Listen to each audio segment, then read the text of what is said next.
Isang mapagpalang araw po sa ating lahat. So since today is Sunday, this will be our last installment for our series, which is God's guidance in decision making.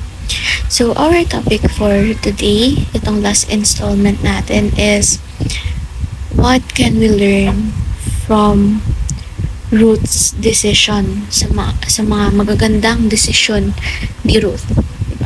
So, especially in our topic for today, and mababasa natin ito sa Ruth chapter 1 verse 16. So, in New International Version, but Ruth replied, "Don't urge me to leave you or to turn back from you. Where you go, I will go, and where you stay, I will stay. Your people will be my people, and your God, my God." So, in Filipino translation naman, or in ang salita ng Diyos, Tagalog Contemporary Bible Version. Pero sumagot si Ruth, "Huwag po ninyo akong piliting iwan kayo, dahil kung saan kayo pupunta, doon din ako pupunta. At kung saan kayo tumira, doon din po ako titira. Ang mga kababayan nyo ay magiging kababayan ko rin, at ang Diyos ninyo ang magiging Diyos ko rin." So, italakay natin yung background story nitong verse na to.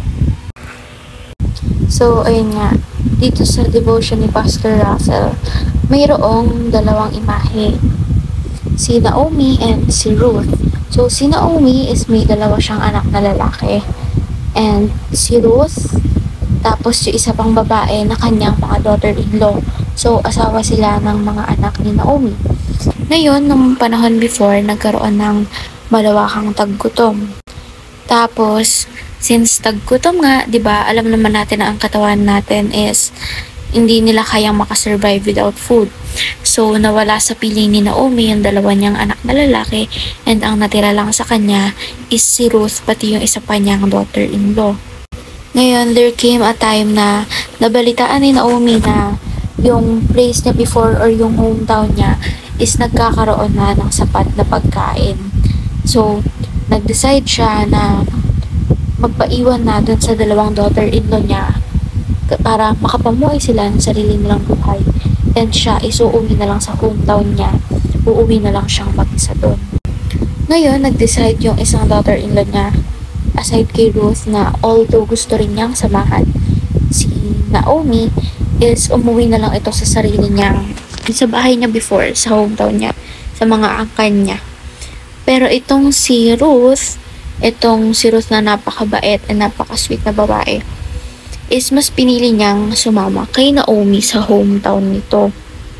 So, di ba kung tutuusin, kapag umuwi siya sa angkan niya, makakapag-asawa pa siya ulit since isa siyang Moabite. Kumbaga makakapamuhay pa siya ng panibago niyang buhay, panibagong asawa, di ba? Kumbaga, new start. Kasi nga, wala na yung asawa niya eh. So, pero mas pinili niya pa rin na sumama kay Naomi kahit na hindi niya kilala yung mga tao doon sa pupuntahan nila.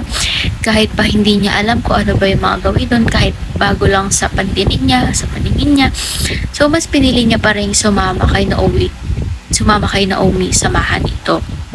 So, ayun nga, it has been made, or parang sinasabi na this has been one of the best decisions that Ruth have made, diba? Kasi nga, pwede na maging hayahay ulit yung buhay niya, panibagong simula sa angkan niya, sa dati niyang tahanan, pero mas pinili niya sumama kay Naomi, diba? Kagaya nga nasabi ko kanina, isa siyang Moabite na pwede ulit siyang mag-asawa, pero mas pinili niya na samahan yung mother-in-law niya kung saan man ito pupunta. So, para mas mapalawak pa itong talakayan natin, especially tayo sa ating teaching. Number 1, the best decisions lead us closer to God. So, di ba, sabi nga, ito yung best decision that Ruth have ever made in her life. So, ito yung mga decision na mag-lead us closer to God. So, paano ba natin malalaman na decision, this certain decision will lead us closer to God. Kapag yung decision na yun is hiningin natin yung guidance ni God, sindig natin yung guidance niya, and hindi lang tayo yung nag-decide para sa sarili natin, di ba? Kapag tayo is parang nagmamalaki tayo na feeling natin kaya na natin i-conquer lahat kahit wala si God, kaya natin mag-decide nung wala si God, ibig sabihin hindi tayo nililid ng decision na yun patungo kay God. Nililid niya tayo astray from God, away, diba?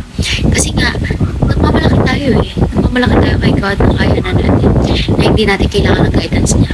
So sa tingin pa natin, that decision will lead us closer to God. Diba? Parang pinapalayo niya tayo kay God kasi nga parang sinasabi natin na hindi na natin siya kailangan and we can do everything on our own. So for number 2 naman, the best decisions keep us under God's protection. So when we are guided by God, diba? So there is nothing that can go wrong, diba? Kasi now we are under God's protection. We are under His guidance. We have seek His guidance and protection. Number 3 naman, the best decisions shape the future. So, totoo naman kasi one decision will lead to another, and lahat ng mga decision natin may kumbaga may may effect yan sa buhay natin long term. So, like for example, nag-decide ka na mag-aral, and ayun din yung will ni God para sa'yo. Ang dalawang choices mo is mag-aral or hindi mag-aral. Pero nag-aral ka. So, kapag nag-aral ka, marami kang matututunan, hindi lang academic lessons, kundi life lessons. Marami kang makikilalang tao. Makakapag-apply ka ng magandang trabaho, makakapagtayo ka ng business mo, and magiging successful ka. Mas mapapalapit ka pa kay God, di ba? So, parang ikaw yung nag-shape sa future mo, di ba? Shinape mo yung future mo with that simple decision, diba? So, yung mga best decisions na yun, ayun yung nag-shape sa future natin kasi may long-term effect sila sa buhay natin. Hindi lang, basta once mag-decide ka ngayon is, ngayon mo lang makikita yung impact ng decision na yun. No, diba? So, maganda talaga na makuha natin yung mga best decisions or magawa natin yung mga best decisions natin sa buhay. And in order to do that, we have to seek God's guidance and wisdom. So, ngayon naman is proceed tayo sa ating application. Number 1, make decisions that bring us closer to God. Number 2, make decisions that keep the protection of God. And number 3, make decisions that will positively influence the future. So, for our discussion part, by now, after watching this devotion, we should be able to tell in our own words what are those best decisions according to the Bible.